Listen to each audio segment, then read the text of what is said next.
کاتی ژنی ئازاد و کۆمەڵگای ئازادە لە 122مین ساڵ وەگەڕی 8 مارس ڕۆژی جیهانی ژنان لە کەساتی ڕۆزا و کلاراستیکەوە 129مین ژن کە گیانیان لە بێبەرامبەری بێمافی بەخت کردووە هەموو ژنانی تێکۆشەر و ڕەنزەر و خەباتکار سەری ڕێز و نەوازشدا دەنوێن و پیرۆزبایی خۆمان ئاراستەی ژنانی کوردستان و ڕۆژهەڵاتی ناوەڕاست دەکەین. 8 مارس میراتی تێکۆشان و سەرکەوتنی ژنانە و مێژوێکی پرشنگدارە و سەرڕای بارودۆخی ئابووری و سیاسی لە باشووری کوردستان کە داگیرکەران ڕوبەڕووی گەلەکەمانیان کردوتەوە بۆتە هۆی تێکشکاندنی شکۆ و کەڕامەتی خەڵکیش.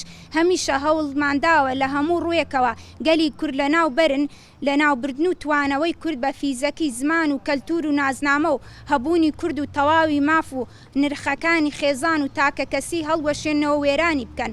ئەو هەوڵانەی داگیرکەران لە گشت بەشەکانی تری کوردستان هەوڵی جددینە بە درێژایی مێژوو ستەمکار و کۆمەڵکوژی و داگیرکەریان کردووە. ئەمەش بۆتە هۆکاری ئەوەی کەم ئەقڵیەتەدا کاریگەری لەسەر کۆمەلگا و ڕابەرانی سیاسی و حکوومەت و تاک هەبێت و توندوتیژی بەرامبەر بە ژن بەڕێوە بەرن. ژن کە بنیادنەری کۆمەلگا و ئەفرینە لە مێژوودا ڕەنجی هەبووە و هەیە، بەڵام ئەقڵیەت کوا ژن بچووک لاواز دەبینێت و بە پلەت و تەمەشای دەکات، ڕوبەڕووی بێمافی و کوشتن و دەستدرێژی و سوکاتی دەکاتەوە و لە هەر بارودۆخێکی ژن قوربانی سەرەکیە و هەتاکو گەویشتۆتە ئەو ڕادەی بازرگانی پێوە دەکەن و لە کەساتی ژندا تەواوی کۆمەلگا لەناو دەبن و یاری بە کەرامەت و تێکۆشانی ژن دەکەن و دەبێتە هۆی داڕمانی ئەخلاقی و تێکشکاندنی دەرونی و بێهیوایی و بێباوەڕی کە ئێستا لە ڕێگای تیڤی و بەرنامە و درامای ژەهراوی کە خەڵکی پێوەی سەرقاڵ دەکەن خەیاڵ و ئارەزوەکی بێبنەما دەچێنن لە مێشکی خێزاندا.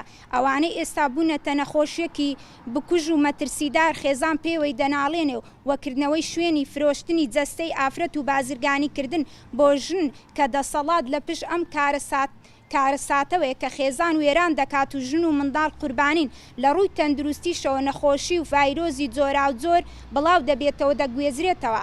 ئەیانەوێت کۆمەلگاکەمان بە هەر نرخی نەمینێت لەبەر ئەوەی ئەوانە وەکو شەڕی تایبەتی دژی خەڵک بەکاری دێنن کە ئەقڵی داگیرکەری و پیاوسالاری تاکو و خەڵکی پێوەی دەستەمەوە بکەن و بۆ بەرژەوەندی خۆیان بەکاری بهێنن و برسیکردن لە پێناو سەرکوتکردنی خەڵکیش بۆ ئەوەی خەڵکی کاتی بیرکردنەوە وشیاری نەبێت بۆ پێشکەوتنی کۆمەلگا. لەم ڕۆژانەدا لە ڕۆژی 8 مارسدا داوا دەکەین هەموو ڕۆژێکمان بکەینە 8 مارس بۆ مافەکانمان و ژن، چونکە ژن بنەمای بەردەوامی ژیانە. ژنێکی وشیار دەتوانێت پێشەنگ بێ بۆ چارەسەری گشت پرسەکان لەبەر ئەوەی داوای یەکریزی ژنان دەکەین کە هاوبەشی تێبکۆشین دژی داگیرکەری و توندوتیژی و ئەو کۆمەڵکوژیانەی ڕوبەڕووی ژن دەبنەوە بازرگانیان پێوە دەکەن و سوکاتی پێکردن و دەستدرێژی و سەرتاشین وەک ئەتکردن. ئێمەی ژنان لە هەر کوێیەک بین ئێش و ئازارمان یەکە بە ئەم 8 مارسە بکەینە سەرەتایەکی نوێ بۆ تێکۆشانی هاوبەش، چونکە ژن هێزی گۆڕانکاریە. پێویستە هەوڵ بدەین کار بۆ هاوسەنگی ڕەگەزی بکەین. ژنێکی بەهێز ئیرادە دەتوانێت ڕێگری بکات لە داگیرکەری و هەموو پرسەکان، چونکە ژن بناغی خێزان و کۆمەلگایە. جارێکی تر ڕۆژی 8 مارس لە تەواوی ژنانی کوردستان و ڕۆژهەڵاتی ناوەڕاست و جیهان پیرۆز دەکەین.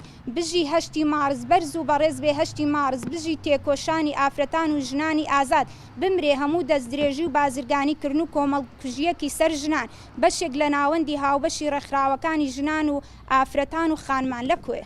ژن ژیان ئازادی، ژن ژیان ئازادی، ژن ژیان ئازادی.